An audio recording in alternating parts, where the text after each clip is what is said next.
It's time for ROTD Weekend. Well, we have made it through Thanksgiving and we are on the other side, and it's time to think about how to use up all the turkey and Christmas present buying, Hanukkah present buying. All of that is our next mission, right? Well, I am not going to tell you how to use up your turkey other than to say, just treat it like chicken. Anything that you would put leftover chicken in, you can put leftover turkey in. I'm sure you know that already though. I do love turkey. I love having leftover turkey, but my social media feed is a bit overrun with ideas freezing leftover turkey, and I'm sure yours are too, so I won't go there. I will say that one of my favorite things is leftover cranberry sauce. I love when there's cranberry sauce left over because there are lots of great things you can do with it. I will link to my best ideas for leftover cranberry sauce on cookthestory.com, but you know what my mom does? She puts it in a jar in the fridge and uses it on toast with peanut butter and cranberry jam. It's delicious. You can also put it in smoothies. There's all kinds of things you can do with it. I will link to that for you, but I'm telling you, just use it like jam. It's so good. So instead of telling you what to do with the leftover turkey, I wanted to tell you about an email that I just sent. So it is in response to Sharon, who messaged a little while ago asking for ideas for a special dinner she's having people over for. And in particular, she was asking about lasagna. And, you know, I came up with that recent recipe for the lasagna for two in the loaf pan, but this is of course for a dinner party, so you don't want the lasagna for two. But what I was thinking of was actually that lasagna for two recipe was based on a very easy lasagna casserole recipe that I have that I think is great for entertaining because it seems like lasagna. It has all those flavors, but it's very, very easy to do. And so it can go into the oven and then you have everything else that you could be making to serve, and you keep that simple too, but everything is just delicious. So I responded to Sharon giving my thoughts on that dinner, and you know what? Typing up that email made me so hungry that I thought if I'm having any people over in the next month, like a pre-Christmas little gathering, or if you are, this is a perfect menu. So the easy lasagna casserole, you basically are breaking lasagna noodles, like uncooked lasagna noodles, into a sauce mixture, and to that you are adding either already cooked like ground beef or chicken, but I really like to do one of those like cured already cooked chicken sausages that are Italian flavored. I've told you about them before. There's two brands at my grocery store, Aidells and Alfresco. They're both good. You can get an Italian flavored one and kind of chop it fairly finely, mix it with the noodles and the sauce, and then that goes into a casserole dish. You top it with ricotta cheese, but the recipe says to use whole milk ricotta. I'm going to say to make this extra special, use the double cream ricotta, just extra creamy and delicious. Also mozzarella, and then that gets baked, and it kind of ends up being sort of layered the way that lasagna is because you have those broken lasagna noodles that are like intermixed among the different ingredients. It is really simple. It is really delicious and is great as the like centerpiece of a meal, especially if you put some fresh basil leaves over top before serving, grate some fresh parmesan over top. It just comes out all sizzling and delicious. It's going to be perfect for a dinner like that. And then with it, you would do some garlic bread. Lately, I've been making somebody else's garlic bread recipe. It's from the Ambitious Kitchen, and it's just really, really good. I think the baking times are just spot on. But what I do is I actually cut the bread before baking it. She doesn't do that. The way that I do for my air fryer garlic bread, I'll link to that for you. Basically, you get your loaf and you cut it in half horizontally. So you have those two big half loaves, and then you cut into them as though you're slicing them, but not all the way through, and then butter it with the garlic butter. I actually put some garlic butter on the outside on the crust as well. And then you bake it. And what ends up happening is you get almost like little crispy edges wherever the cuts are. And also when it's time to actually slice that for everyone, it is much easier because you've already done most of the cutting through. The bread's hot and you're not like fiddling with it, you know? And then I'd also do a really great salad. My go-to is like an Olive Garden style salad because, you know, their salad's famous for a reason. It's so good. So I would do like spring mix with some iceberg lettuce chopped up in there, sliced red onion, big chunks of tomatoes, maybe some bell pepper, and then you can add some olives and pepperoncinis if you you want. If you have the fresh basil leaves that you're garnishing the lasagna with, add those in there. Croutons are good. And then an Italian dressing. You could do Caesar dressing instead. Caesar salad dressing is great on all salads, in my opinion. So yeah, that would be like the main meal. And then for an appetizer, something like Italian but simple, like prosciutto and melon. I have a recipe that I'll link to for you from the Mediterranean dish for that one. And then I have a really nice roasted asparagus with Parmesan, where you roast the asparagus ahead and then you add the Parmesan once it's at room temperature. So you get these big shards of Parmesan and the long asparagus spears, really nice, drizzled with some olive oil and like crunchy kosher salt. Really pairs well with Prosecco actually as the beginning of a meal. Or you could skip that garlic bread with the dinner and instead do bruschetta as an appetizer. So yeah, that's just a really like simple, delicious meal that everybody's gonna love. And you know, I wrote it all up to Sharon with all the links and everything. And so I thought I'll share it with you too. If it made me that hungry, it's gonna make you hungry too, right? So that is my idea for if you're having people over in the next couple of weeks. It's gonna be really easy, but still special and delicious. Speaking of special and delicious, it is Small Business Saturday, and I'm going to say if you are thinking of supporting a small business today, I would love it if you would consider supporting mine. We have a really great gift special on right now for Cook for Two. Basically, what you get is a full year for the cost of 10 months, and it comes with one of my Smilo wooden spoons. You see these in my cooking videos, and I'm holding one in some of the pictures on the website as well. So it comes with the spoon with a little gift tag from me. So if you want to give somebody in your life who's cooking for a small household, if you want to give them this membership, you would be able to give that to them, and it will start whenever they want it to start. Their 12 months starts when they want it to, and you'll have that adorable wooden spoon to give to them as well. So like I said, that's 12 months for the cost of 10 months. It's $99.99. And actually you can still use the podcast coupon code that is only for listeners of this podcast. It is all caps ROTD, and that gets you $5 off of that 12-month membership. So it's $94.99 and still comes with that adorable wooden spoon. So head over to thecookful.com/spoon and you can get the 12-month subscription for the cost of 10 with the adorable wooden spoon. Go and check it out. I am looking forward to seeing you in the membership, in the community, you or your loved one that you're getting this as a gift for. There are over 75 recipes for two in there. There are courses about reducing waste and meal planning, and we're doing the live events as well. So go and check it out. Thecookful.com/spoon is where that deal is. And thank you for supporting my small business today. Okay, so lots of cooking, lots of tasty food, and I am playing for you a conversation between me and one of my favorite recipe developers. So this is a conversation from a couple of years ago between me and recipe developer Jill Silverman Hough, who is just amazing. Her flavor combinations, all of her cooking tips are brilliant, and she is a good friend of mine and I adore her. So you can hear us chatting away now. Let's listen.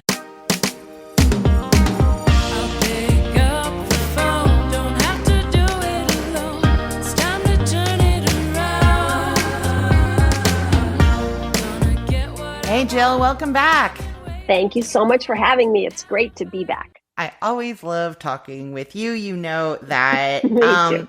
So we have changed how we're doing the conversations on this show a little bit. So you were going to be telling me about a recipe in a minute, and I'm very excited because I don't yet know what it is. It's like, surprise Christine with your recipe. So we'll do that. But first, I want to know what's going on. You have a monthly newsletter that goes out twice a month, and you send it out to people who subscribe, and they get some really great cooking info. Can you tell me about it? Yeah. So my subscribers get two things a month. One thing they get is kind of a recipe roundup of seasonal recipes. And the other thing they get, with about 2 weeks in between, is like a recipe and a cooking tip. So I will write a newsletter about, my most recent one is about fresh herbs, dry herbs, which to use when and why. So it talks all about that. And then there's a recipe to go with it, which is chicken saltimbocca, sage laced. So it uses herb. And so all my newsletters are like that, either a recipe roundup or just a really basic cooking thing. What kind of pots and pans do you need? What's cooking with convection? How to pick a perfect pear was a recent post. Oh. And then a pearalicious sort of recipe to go with it. So yeah, so that's what I do. And anybody who wants to subscribe, I would welcome. And you can, I know you're about to say this part. Should I say this part? Oh, you go. Okay, so and you can go to my website, which is jillhough.com, HOUGH/subscribe. Yeah, no, and that's so great. So I want to pick your brain for dry herbs. Yeah. When is your favorite time when would you choose a dry herb instead of the fresh herb? Yeah, so the answer is seldom. I really think that one of the biggest changes in my lifetime as a cook is the availability of fresh herbs. Like when I first started cooking and when my mom and grandma did their cooking, when they needed rosemary, they reached to the cupboard. When I need rosemary, I go in the yard, and I think that our cooking, all of our cooking is so much better for it because herbs have such a wider dimension of flavor. Like if you imagine like fresh basil versus dried basil, I mean, it's a shadow of its possible self when it's dried. So I could go on and on. I'm very much a fan of fresh. And the only time I would use dried is if I was out of fresh in a pinch, maybe sometimes when you're cooking, but rarely. Maybe sometimes. I love herbs de Provence, which is a dried herb blend. And so I will sometimes reach for that just because it's a delicious blend that I like. Mm-hmm. Part of, I think, what's really great of the new way that I'm doing this show where you're going to talk me through a recipe is that I know everybody does things differently. And that's fascinating. Yeah. So in my house, so Marty, I think you've met Marty before, right? Yeah. So Marty doesn't like herbs at all. He doesn't like seasonings. It's very, very challenging. The only things he likes dill and fresh dill. He will tolerate parsley and cilantro. And he likes chili powder as long as there's not cumin in it. Cayenne, paprika, and smoked paprika. That is, I'm not exaggerating, salt and pepper. That is what goes in the food for the most part.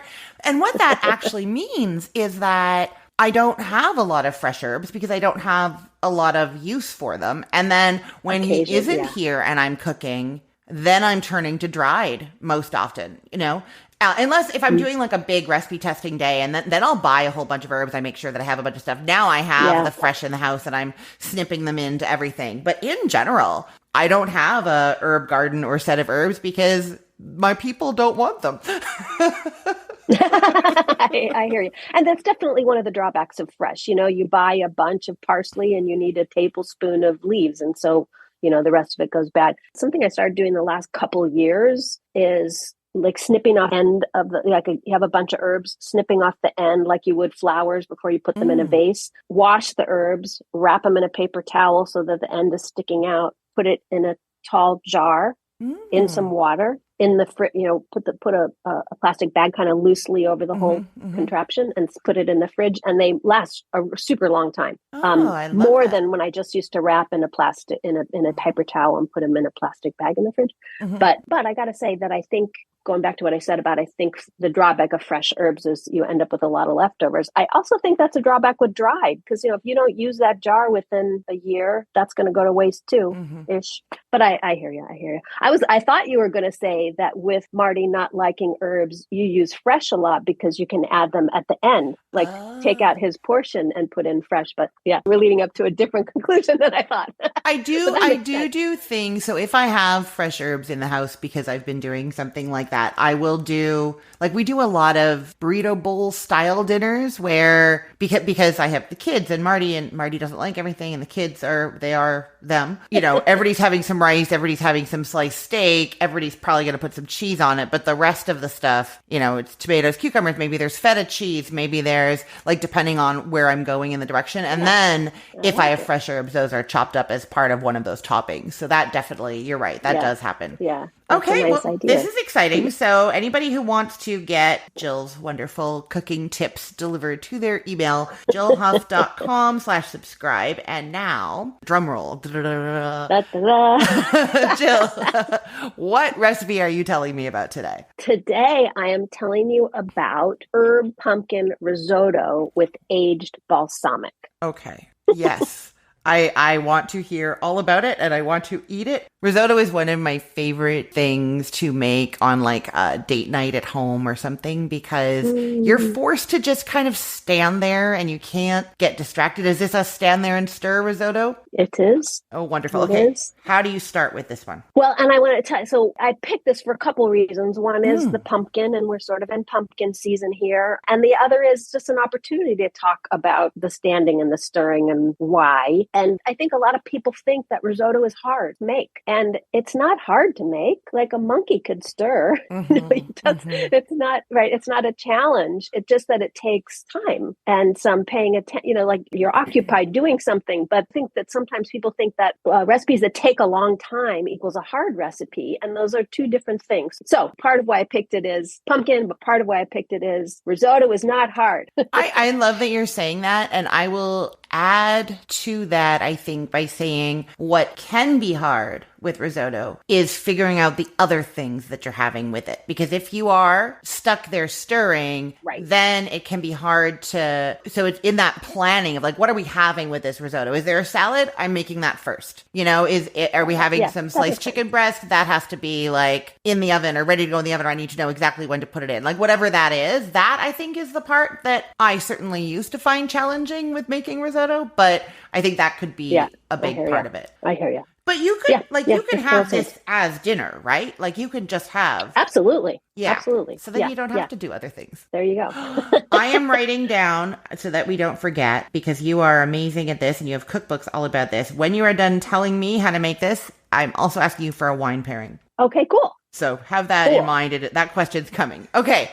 Are you ready to start? Very good. I am. So herbed pumpkin risotto with aged balsamics. It's really a pretty traditionally made risotto. We're going to start, we're going to heat up 6 cups of chicken or vegetable broth. I generally like to cook with low sodium broths, just like many of us cook with unsalted butter so we can control the salt ourselves. Same reason I choose low sodium broths. Okay, so we're going to warm up some broth. Wait, I wonder if this is an issue for this, especially because you're simmering for so long. I think for me, this kind of thing, you can end up concentrating the salt too, right? Like if you used a salted broth and it's simmering for a long time, it can end up quite a bit saltier than what you thought at the beginning. So I actually feel like this might even be even more important with risottos, gravies, things like that than with some other things. Yeah. And that said, I'll bring the broth up to the lowest simmer and turn it down so it's barely even boiling. So hopefully we're not losing much of it. But True enough.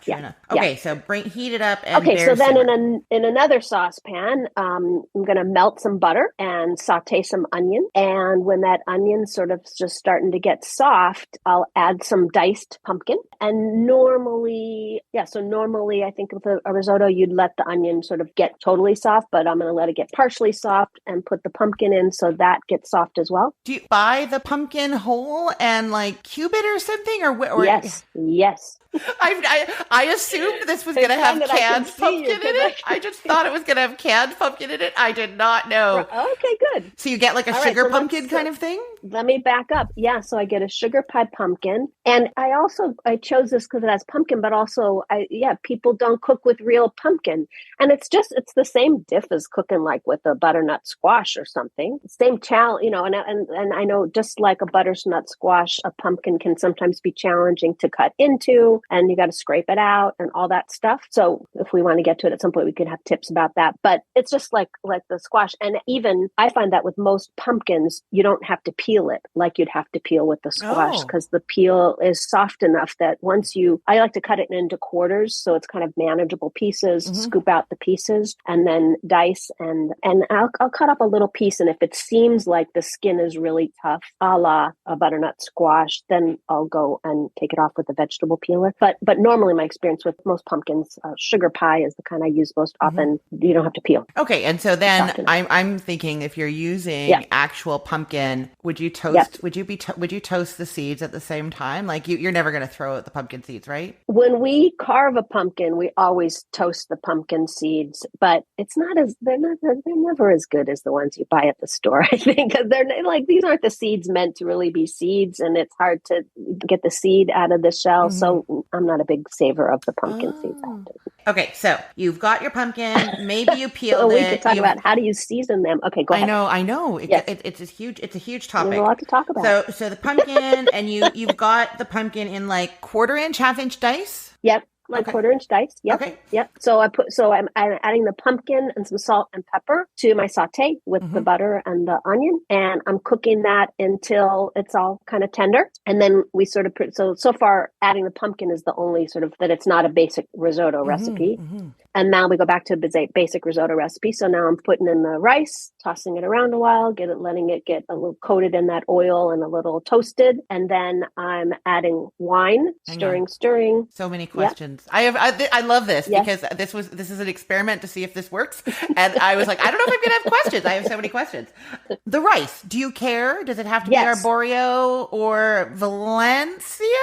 Or can you just get your regular long grain rice and go for it? Excellent question. So this gets at the heart of one of the reasons I picked risotto and what's with all the stirring, and the stirring is so hard, but why that stirring is so worth it. So the thing that makes risotto is the rice. So normally what I use is arborio. There's also cannarone, I want to say. There's a couple of other kinds that will work for risotto, but what's important is that these are really short, stubby grains of rice. So quite the opposite of long grain rice. And the fact that they're so short and stubby and starchy is it is what makes risotto. And that's why you need all the stirring. And so as you're making risotto, right? So we first put in the rice, the wine. After the rice, stir, the wine kind of cooks off. Then little by little, we're adding broth and stirring. Why can't you just add all the broth? Well, it's because it's the friction of that stirring, kind of the grains rubbing up against each other that rubs their starch off of each other. And that starch gives itself to the broth. And that's why you end up with a creamy sauce. So you certainly could cook risotto by just pouring in all the broth and letting the rice cook, but you wouldn't get that creamy, unctuous, which is to me what makes risotto so swoon worthy, right? It's so creamy and yummy, and there's no cream in it. And it's just because of the little by little addition of broth and the stirring to allow those grains to rub up against each other and rub the starch off each other and thicken the broth. I did not know that. I mean, I've made risotto a bunch of times and, add the broth a little bit. I know you have to do that, but I didn't realize that because with less broth, the grains are closer together in this mixture, and so they're bumping against each other. If you put a ton of broth, then they're just swimming around in there, and they're not going to contact. That is so cool. The kind of wine, does it matter what kind of wine you use? No. So generally when cooking with wine, if a recipe calls for red, you should use red. If it calls for white, you should use white, unless it specifically says so. You don't want to use a sweet wine, but really, unless you're using dessert, pretty much all wines that you grab off the shelf are going to be dry, as in not sweet wines. I always say, you don't want to cook with a wine you wouldn't drink, right?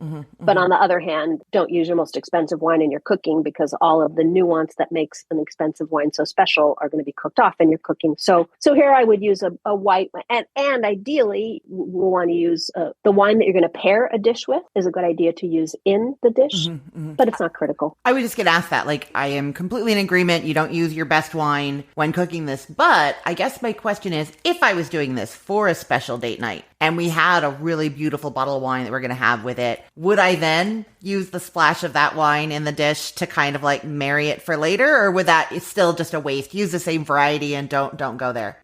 Yeah, I would. The recipe I'm talking about, which serves 4 to 6, needs a cup of wine, and That's a lot. that's a good glass, Yeah, if not yeah. more. So that you're gonna kill a lot of your bottle, a Pour lot it of your good into more of your good bottle than you'd want to, I think. pour it into a glass and sip on it while pouring the There you cheaper go. wine into the risotto. Got it. There you Okay. go. While you So, open the cheaper bottle. did you toast the rice a little bit in the butter onion before adding the wine or? Yes, Okay. yeah. So mostly that it's coated with some of the fat, but then also that it can get a little bit of brown notes. Yeah. Okay. Okay, cool. Okay, what's next? So yeah, so we added the wine and now we're adding broth and stirring a little at a time. 15 or 20 minutes later is when I would taste it for doneness. And what I want to look for is the grain of rice has no chalkiness at the center. If it still does, then more stirring, more broth addition. And sometimes I should say, because you talked about maybe the broth might be concentrated, you might not need all the broth in any given risotto recipe. On the other hand, you might run out of broth. And if if I notice I'm running out of broth, I'll put a kettle of water on because that's basically all the broth lost was water, right? So you can switch you don't want to go to cold water, right? Because Right. you've got this nice cooking, starchy situation going on. And so that's why I'll get some hot water going and then add that little bits at a time if need be. I love that tip. And in fact, it makes me think I'm on my own for dinner tonight. You know how much I love this, Jill. I'm on my own for dinner tonight and I know I have some arborio rice. And so I'm like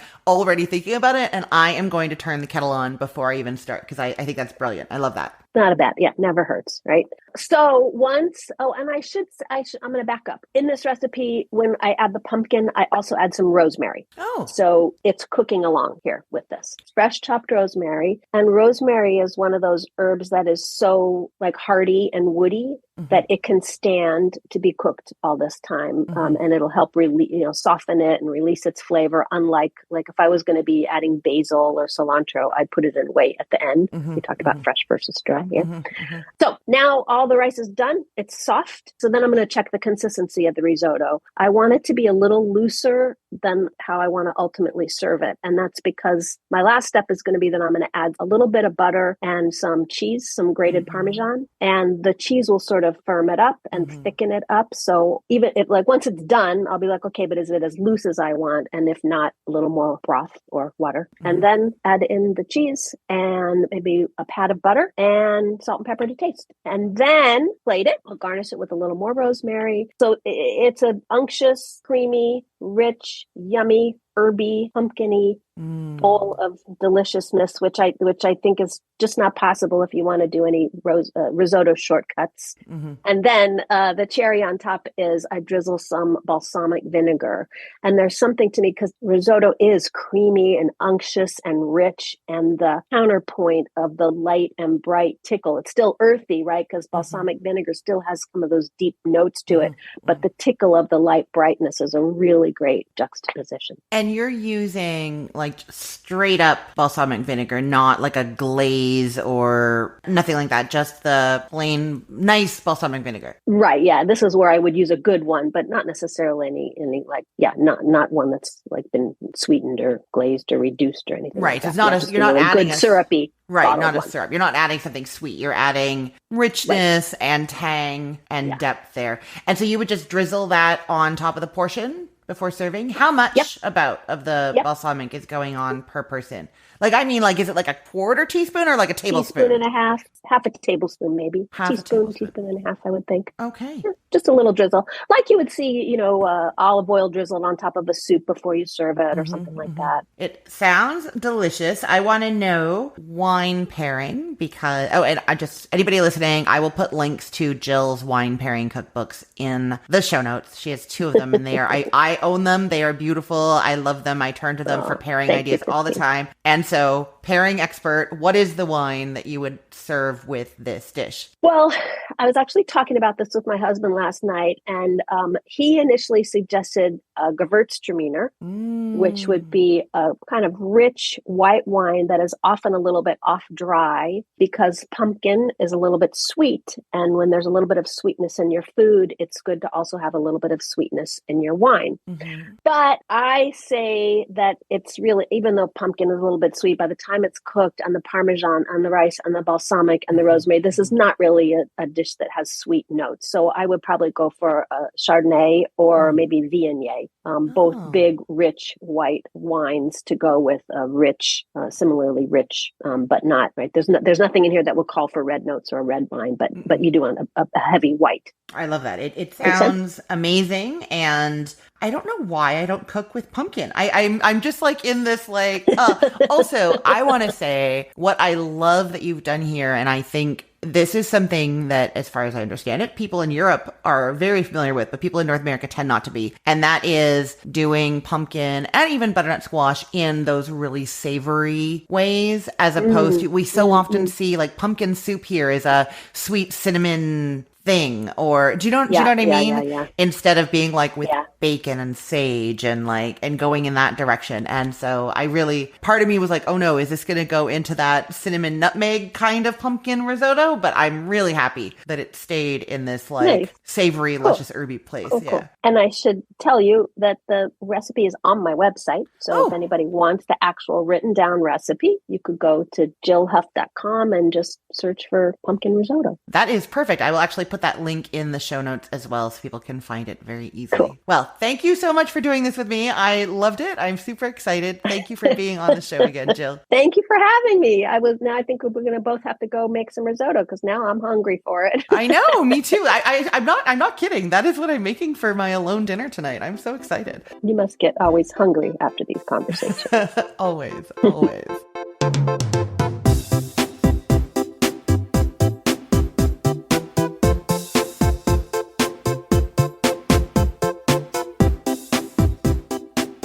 Pumpkin risotto. Oh my goodness. So good. And there are definitely still pie pumpkins at my grocery store. You probably still have them at yours as well. I think that would be a really, really great thing for that kind of Italian dinner as well. You could do that as like the main course instead of the lasagna. I think it would work really well with all the other things that we were talking about. So that is another delicious idea. And don't forget to go and subscribe to Jill's email list with all of her great cooking tips. Go to jillhough.com/subscribe, and I will put the link in the show notes for you as well. Okay, so what is new on the website? Well, I can tell you that within the Cook for Two membership, we have 4 new recipes. So if you are already a member of Cook for Two, you should be getting an email about those soon. If you are not, make sure you go and subscribe, go and sign up. You can just go to cookfor2.us, or like I said, go to thecookful.com/spoon, or look at the show notes for the link there, and that gets you that annual subscription deal with the wooden spoon. So yes, there are 4 new recipes up on cookfor2.us. They are for a really delicious cauliflower and quinoa dish that can be an entree for 2 people or a side dish for a couple of days.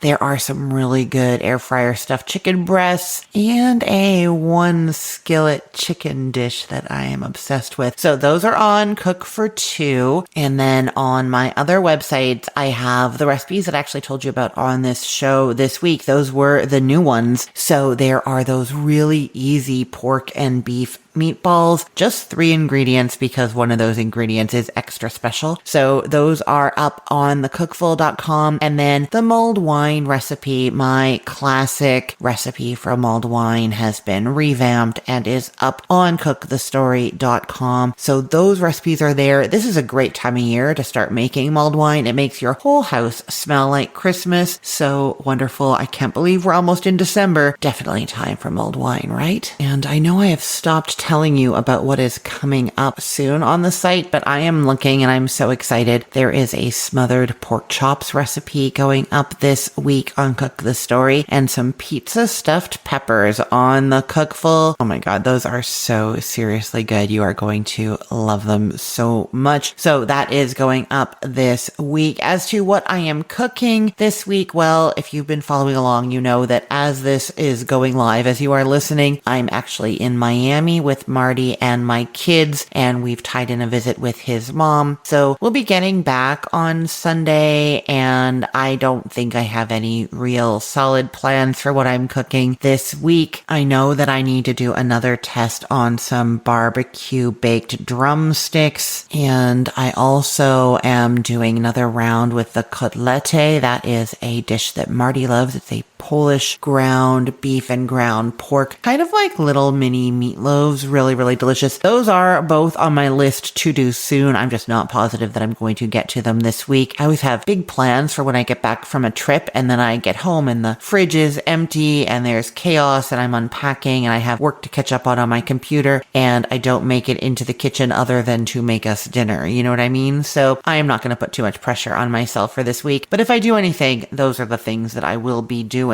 So I think that is everything for today. We did it. We got through Thanksgiving, and yeah, now we're heading into December very soon. Lots of great stuff ahead. I'm going to remind you that if you have someone in your life who is cooking for a small household, the Cook for Two membership is a perfect gift. Head to thecookful.com/spoon and you can get that for them for a full year with that adorable spoon to give them on the big day on Christmas. So you actually have a gift to hand to them wrapped up, and then they have a whole year of hanging out with me, cooking, learning, and all of those ad-free recipes perfectly designed for two people. It is a wonderful gift. Head to thecookful.com/spoon and get that now. And I'm just going to say again, it is for 12 months, but it can start whenever they want it to start. So it doesn't start the day you buy it. They will be able to start it on their own when they're ready. So we've thought ahead to make sure that works for them and for you. And of course, you can get the membership for you as well, for yourself a nice treat. Become part of our community of people who are cooking for small households. Over 75 ad-free recipes developed for small households for two people in mind. And there are the courses and tips and a really nice community. And we're going to be doing the live events. So make sure you come and join us and get yourself one of those cute little spoons. Well, it's not little, it's a normal sized wooden spoon. It's just cute, so I call it little. Head over to thecookful.com/spoon and get that year's membership now. Thank you so much for listening. Thank you, Jill, for being an amazing guest and amazing friend. I am Christine Pittman from cookthestory.com, thecookful.com, the all new chicken cookbook, cookfor2.us, and this podcast recipe of the day. I hope you have a great weekend. Let's get cooking.